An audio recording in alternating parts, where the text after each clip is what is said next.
Your studio's guiding principle is giving people space, an emphasis on generosity in spatial design and freedom of individual creativity for users. How do you ensure creative fulfillment of your architects while still honoring this principle? Ooh, good question. I think for us, because it is one of our principles, we are motivated by it to be creative around it. So sometimes you need a little bit of a frame that restricts you and then try to be creative within this frame. Sometimes, of course, we like to break out of this frame. But I think because for us this is such a core philosophy, it is important for us to work with the people, but also for the people. One of your other guiding principles is poetic pragmatism. Would you mind explaining to me what that means exactly? Sure. So for us, pragmatism means like simple, easy. So nothing, no overthinking. And poetic means we want to create it. We want to combine it with emotions. So maybe you could say we want to combine brain with emotion, with the heart. Yeah. That's very nice. Your studio's portfolio is full of public projects.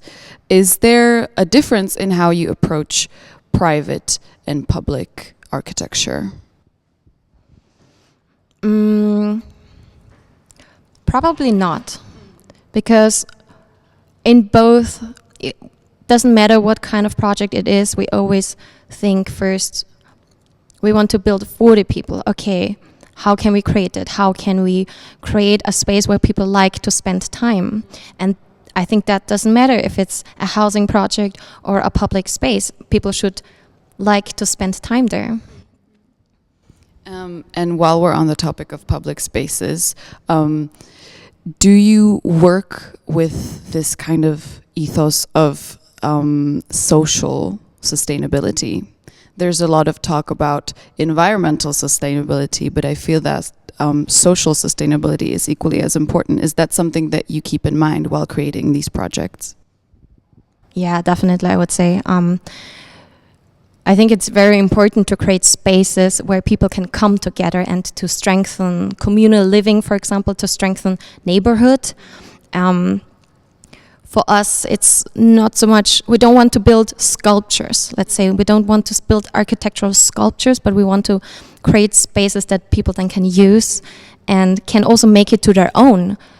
Yeah, and adapt it and then really give it life to it. Because without the people, it's just a sculpture, but people give it life.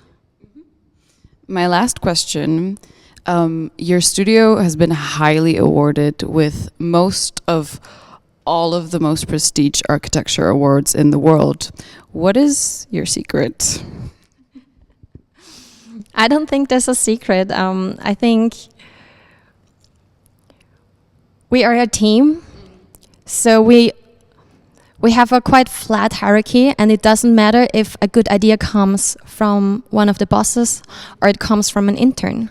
So we really try to sit together on a table and be creative. And yeah, so I don't know. I think maybe if that's a secret, I would say that's definitely one of our core principles as well in our office. We don't want this strict hierarchy. An idea has to come from the boss. Everybody can have good ideas. So the secret is equality, maybe. Well then, thank you for this interview.